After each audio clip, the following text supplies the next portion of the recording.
শেখ হাসিনা উনি যিনি যার বিরুদ্ধে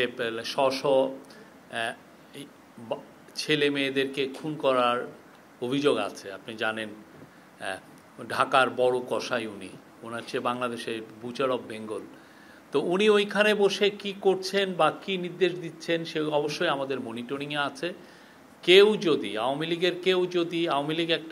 লীগের অ্যাক্টিভিটিস ব্যান্ড বাংলাদেশে, এটা সরকার আদেশে এটা ব্যান্ড হয়েছে, এবং আওয়ামী লীগের অ্যাক্টিভিটিসের উপরে ইভেন আইসিটিও তারা তাদের প্রসিকিউশনে তাদের ট্রায়ালে আওয়ামী লীগের এই অভিযোগগুলো খতিয়ে দেখা হচ্ছে।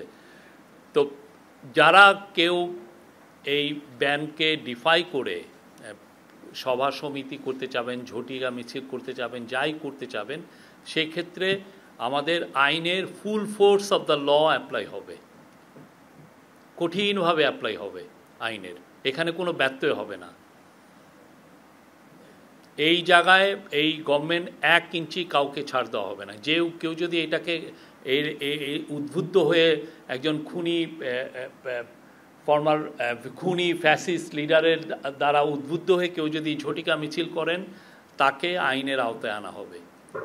এবং এই ব্যাপারে আমাদের আইন শৃঙ্খলা বাহিনীকে খুব ভালোভাবে নির্দেশনা দেওয়া হয়েছে।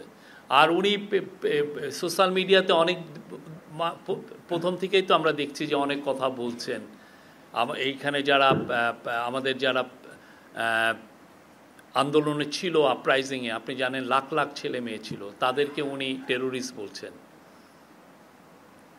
তো তার বিষয়ে আমাদের চিফ অ্যাডভাইজার যখন ইন্ডিয়ান প্রাইম মিনিস্টারের সাথে কথা বলেছিলেন, সেই বিষয়টা উঠেছিল। এখনও দেখছি যে এই বিষয়ে আসছে। তো আমাদের এখন তো ট্রায়াল হচ্ছে, ভার্ডিক্ট হোক, তো ভার্ডিক্টের পরে এটা বিষয়ে আমরা আবার ইন্ডিয়ার সাথে এই বিষয়ে আমাদের ফরেন মিনিস্ট্রি আবার এই বিষয়টা তুলবে।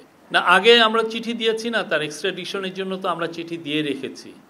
হ্যাঁ, আর শেখ হাসিনার কি ধরনের ক্রাইম করেছেন এটা স্পষ্ট দলিল আছে ইউএনের রিপোর্টে। আমি সবাইকে অনুরোধ করব আপনারা এটা